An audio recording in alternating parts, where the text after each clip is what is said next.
All right, we are talking with Misty.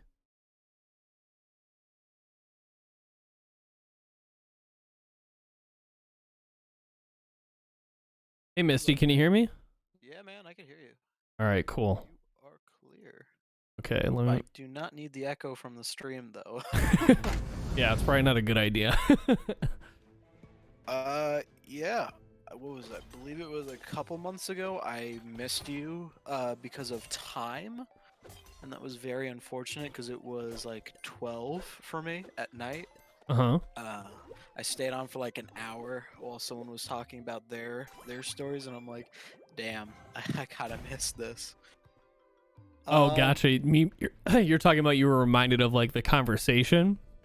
yeah. But this time I don't have to wait. Because Nice. this is new for some people. Well, welcome So back. Thanks for calling in again and yeah, taking man. initiative. I appreciate it. Yeah, I have free time tonight. I actually wanted to answer the question you posed on Twitter, Mm-hmm. which you guys should follow Steve on Twitter. He's that man knows how to tweet. His Thanks. question was, my question tonight is, how different was your life 1 year ago? Mm-hmm. Well, I was in a different type of food business a year ago versus serving food to a healthcare type setting, Mm-hmm. a nursing home, versus a year ago when I was serving in a restaurant. Uh, because of COVID, I was unemployed for 6 months, which sucks. Uh, Yeah, I was just trying to find a job, and luckily enough, they had a couple positions opened up at the place I work at, and I started 3 months ago. Healthcare is weird. Learning about it is weird. Uh, but that comes with the job of helping people, which is what I like to do in any shape or form. Was that like a new discovery with this year, like when you got hired, or was this something that you Yeah, kind it of had a? was it was Okay. definitely a newer experience. Uh for now it's literally just transporting carts of bagged food to people's rooms, and that's it for now. But later on, we are reopening our little restaurant within the entire building itself. That's good. Because it has multiple dining settings, but because of state laws and everything, and the whole COVID awful virus going on, we had to wait. But I guess now we can open up. That's great. Let's talk a little bit more about like the. I want to talk a little bit more about like the finding, helping people portion. So like, Yeah. what specifically about like your role? Did you start to notice that like when you were delivering food, are you building like rapport with these people that you're delivering food to, or talking with them on a regular basis, Um. or? Yeah. It's although it's not suggested to talk to the people because you could get into a 30-minute conversation, but I Right. like talking to people, so um, I guess over time you just build trust with who you're working with. I enjoy it. Whenever anybody is missing something, like an order, I say, "Hey, call down to the front desk," or "Hey, Mm-hmm. I'll just take that back for you." Helping anybody in general is what I like to do. Okay. So already I felt comfortable with helping somebody a little older than my age. Yeah, that's it's always an interesting spot to be in. Like, I don't know, was that something that like I guess you were surprised by, or was it just more of like a slow understanding that you kind of came to the like, oh, I do really enjoy this like over time when you started your new job there. I mean, man, how do I explain that? I get like for a while, I guess I've always known that hey, I'm able to help people, so I'm like, all right, I guess like in the beginning I was like, all right, day one's done. I guess I'll see how the next day goes and the next day. Um, yeah, I guess it's just always been a thing that I'm okay with doing, talking to people. I mean, hell, Okay. that's why I stream as well. Oh, Talking is it is something. Talking and playing a game and concentrating and all that, it takes a certain amount of attention. Uh, that that skill of mine has definitely improved over time. So I guess it helps. that's good. So I guess like this leads into I guess a bigger question then. So where are you looking to I guess go with the skill? Are you still trying to figure that out? In terms of like helping people, like what's the capacity you're looking to move to, or is the current capacity you have like as much as you can handle? Um, I guess helping people in general is nice, but if I were to find a career job, because I'm still young, this isn't a full-time job. It's Hmm. only a couple days a week, so a career job would have something to do with the video game industry, maybe like help or support or developing the a game itself. I don't know, Okay. just something with technology. Okay. That's what I'm looking at. Yeah, that makes sense. Yeah, I always like I don't know. I feel like you could kind of go multiple ways too, because now they have like they have companies that focus on accessibility. Like, have you ever heard Yeah. of Able Gamers? Yes, I have. I have. Yeah, they're I mean they're absolutely phenomenal. I got acquainted Oh with yeah. a few of the people who like started the company because of their own needs, and I was like, this is fucking awesome. Like, I'm glad that there are people out there who are thinking about these things and putting them like into the conversation, because like you mentioned before, like just simply talking about it does a lot. It puts people, you know, it makes them question or think about things differently. So that's a really big Absolutely. step in the right direction. Absolutely. I So mean, oh sorry, go ahead. yeah. No, no, go ahead. I was thinking about something. I was just like I was gonna pitch like maybe when it comes down to it too, you could also be like a community manager. Like that's a really nice step for, you Like know, an online community or yeah, like it could be like an online community management or like gaming. Like that's like a realm too that I think a lot of people are starting to understand. Like I know there's social media management and stuff like that, but if there's a game that's like launching, I mean we saw the massive success of what that looks like with Fall Guys, you know, like with their oh my social god. media and their Yeah. community management. I'd imagine that that's gonna allow that alone, like that small studio of like what, how many people were in there, like 10 people or something like that, 12? 12 Yeah, people. something like that. And they were like, we need help. We need help. I'd imagine that they probably inspired a bunch of positions that are opening up in that sort of like space. That would make sense to me. Like, why wouldn't you want to support and help and bridge help or communicate with your audience or whoever, you know? Yeah, absolutely. I mean, just that game alone has taken half of 2020 for like the most popular game, Right. it seems. And yeah, that could work. I mean, the whole point of like on the subject of community, the whole point of me doing Twitch is not to make money, but to have fun and try to build my own community as along the way, which that should be everybody else's goal in the beginning. Hmm. Uh, building a trusted community that you or that community can rely on each other for support. Uh, yeah, that goal has not been completed, but it's getting there. It's getting there. No, I feel you there. That's definitely something I'm still like. I have a lot of really great people who are in my community, and I think there's always room for improvement. It's just, you know, how do you get started, and what does community look like for you? You know what I mean? So I guess that's a good question. Like, if you're gonna help anybody, like, what do you think they would need help with? What do you identify as like the things people or gamers or people on Twitch, like, what do they need help Oh with? Do you man, like think? you could say whatever you want. I mean, like help in I don't know.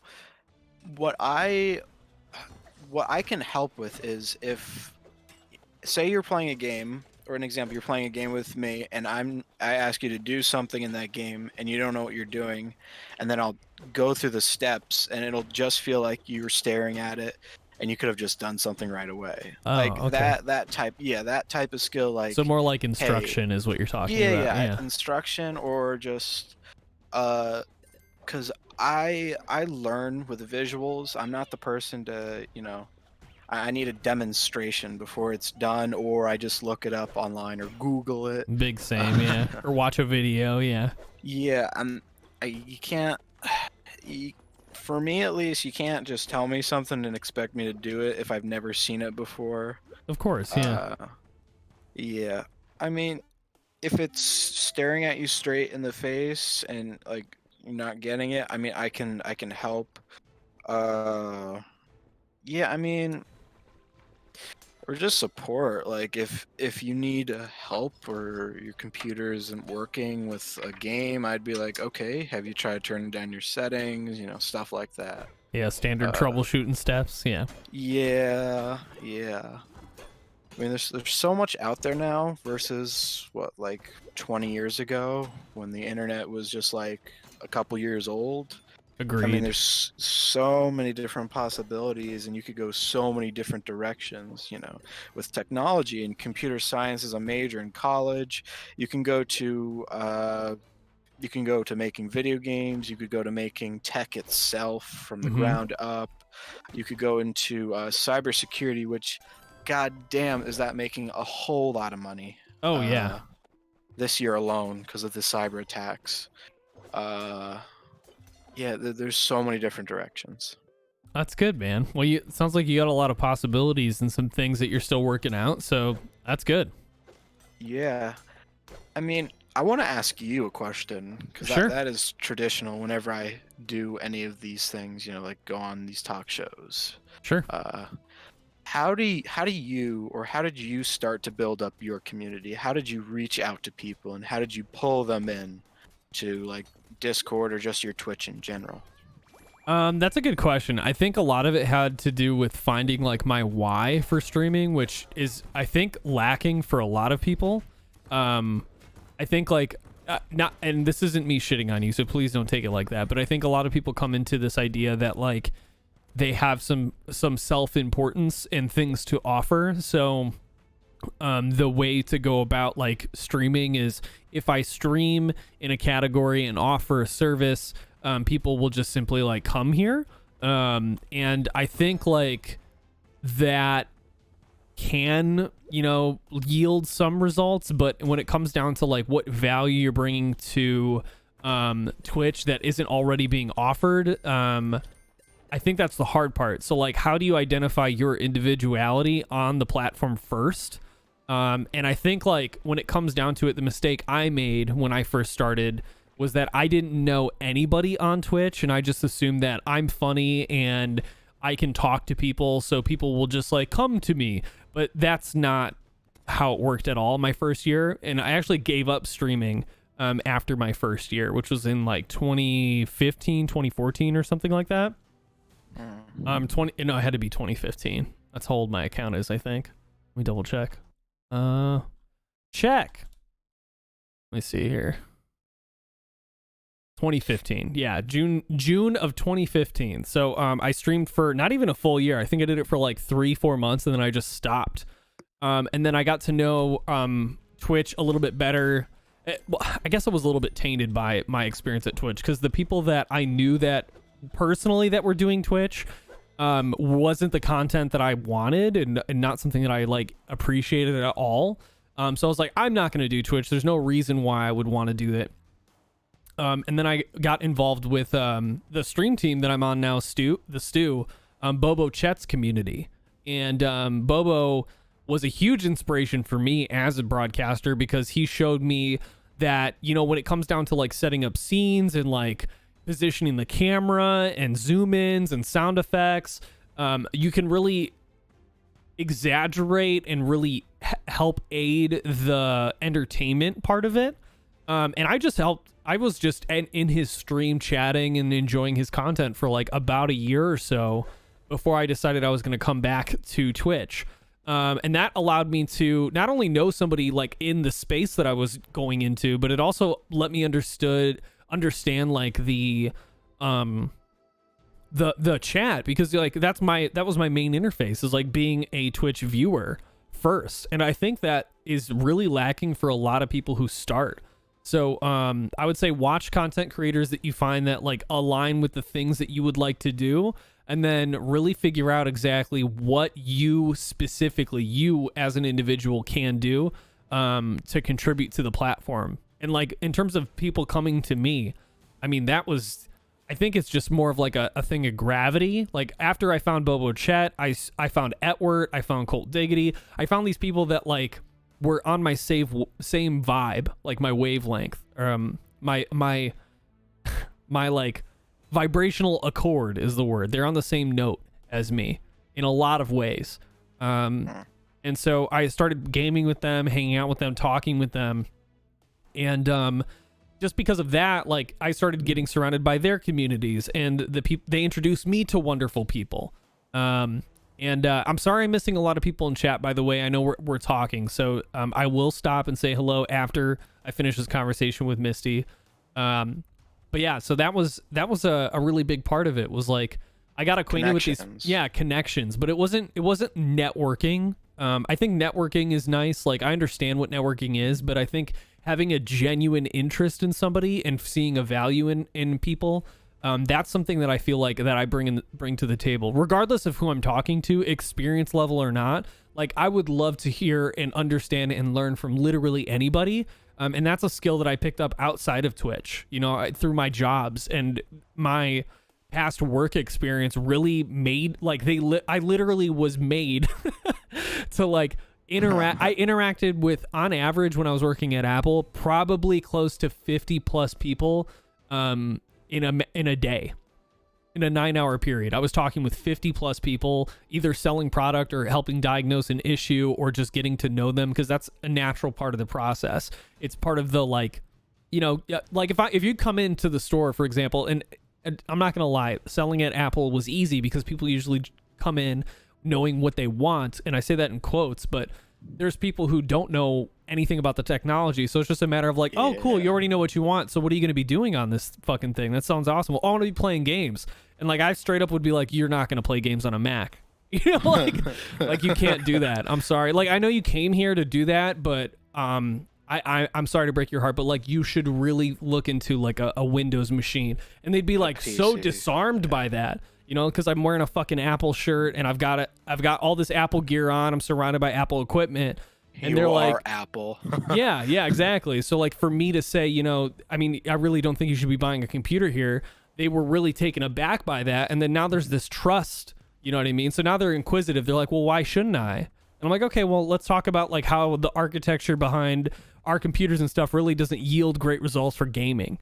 You know, like it's great for design. It's great for programs that involve design and like basic, you know, programs that you would use on your everyday. But when it comes down to like, you know, I want to play a game, like there's a bunch of peripherals and things that like are just not as compatible because of how we made our stuff. And then they're like, okay, cool, thanks for letting me know. And then they would either leave, or maybe they're curious about like other things, other aspects in the store, or we'll just shoot the shit for another 15 minutes. And those times, like, that's what I like. I genuinely believe that everybody's life experience, like that phrase that I use, you are me living a different life, which isn't even mine. That was from one of my, like, what I would say mentors, Aubrey Marcus, who is the dude who founded the company we're affiliated with, On It. You know, that it's called a fitness and optimization company. And, like, it sounds like really buzzwordy to a lot of people, but I started using their products because of the philosophy behind them. It was you work with quality natural ingredients, you have good output, you sustain yourself through, like, this also came to me in a time where I started going to the gym and I injured myself because I was using a machine I wasn't prepared to use. And so like I was researching how to build my own body weight sequence, and I found yoga. And when I found yoga, I also found a bunch of podcasts that he happened to be on. And his philosophy behind functional strength really spoke to me, because I didn't like going to the gym and being physically, like, aesthetically appealing, but not being able to, like, pick up a couch easily or, like, move my body in a way that allowed me to, like, grip something, or, you know, real life shit. Because I don't need to look. If I look the part but I can't perform, then I'm fucking dumb. You know what I mean? That's what equated to me. It's like I'm putting all the aesthetics in it's like in Dark Souls, if you just like made your guy super buff and you just put all the XP points in just like fashion souls, and that's all you did. You never leveled up your strength, so you couldn't do anything, you know? You just run. That's about Yeah. it. Yeah, that's it. Yeah, exactly. You just fast rolling. And that's, yeah. So that, I mean, that was really that was like my own personal thing, is like I genuinely believe people have value in their own life experience, whether they understand that or not. And my job is to dissolve the barrier between like what chat thinks a streamer is, like the conversation we're having right now, and also help them understand that they have value if the opportunity arises. Because I like asking questions, and I'm super fascinated by people's life experience, regardless of where they come from. Yeah, that's yeah. I don't really have anything to say about that. So I did a good job of answering your question. Like, Absolutely, it's the most honest way to answer it. Just straight up life experiences. yeah, man. Yeah. I guess, does the chat have any questions? I don't know. Do you guys have any questions for me, I guess? Or me. Yeah, or Misty, now that we got him on cam. Got him on the horn, yeah. Huh? My arm looks like a side bunny. I honestly am working on getting rid of my Mike's side arm. I bought some green material, and I'm just gonna strap it onto this thing. So it's just like fully gone. I honestly, I watch my VODs all the time, and I'm like, this fucking thing, it feels like a barrier. Like, the sooner that people think nothing is here, the better. That's really what I want. I might just paint it. I think I honestly might just paint it. Might be a better the idea. mic stand? Yeah. Yeah, it looks like a freaking oversized tripod, I'm not gonna lie. Yeah. I mean, I can't position it any other way, so it's like I gotta work with what I got, and I think paint's probably the next step. I don't know. You know those like boom mics where in like movies you have to hang it over the camera so the camera can't see it? You could try I getting too one want of the answer to those. that question. How do you get so darn cute? Shut up, Colt. Genetics. Yeah. Yeah, but you could get one of those like microphones that just hangs above and out of the way. Yeah, I know, like right way up here or something. Yeah. But then I won't be able to hear you Yeah. with that type of mic. But yeah, I need to get I mean, when it comes down to the broadcasting mic, this microphone has the ability to do that, but if I do that, then I sacrifice quality of sound, because then it's just going to be, you guys hear everything that I'm doing, and I don't want that to be the case. I mean, yeah. What do you think my mic is right now? Just curious, because I've gotten a bunch of different answers. And maybe because of Discord. I would assume that it's a headset mic. Yeah. Okay. Yeah. Yeah, I had a Blue Yeti, and I just was like, no, I don't think I want this thing to be in my face 24/7. So. Yeah, I mean, the nice thing about it, I've seen people who've had Blue Yeti, and they've had it on their desk and stuff, and like, it's not that it's a big turnoff. I think like one of the big things that I really enjoy about microphones being further away or not viewable at all is, again, it's like less barrier between me and you. The illusion of me talking to you is like, what is it? The immersion. That's what it is. The immersion is broken with this microphone here, and you guys have a sense of like, what the fuck? You know, what is this thing here? I don't know. But yeah, Mi1sty, thanks for calling in, man. I really appreciate this conversation. That was a good ass question. Any time. I come prepared. It definitely sounded like it. You have a good night. Make sure you guys check out Mi1sty too. He did mention he streams. Yeah, I'm returning back to schedule once I actually have a face cam and not a photo on screen. Hey, you can do what you want until the time comes, you know? Just do your thing. Yeah, I'm gonna keep watching the stream, but of course. you have I'm only saying goodbye in voice. Watching. I'll see you in there. Yes. All right, man. Have a good night. You too.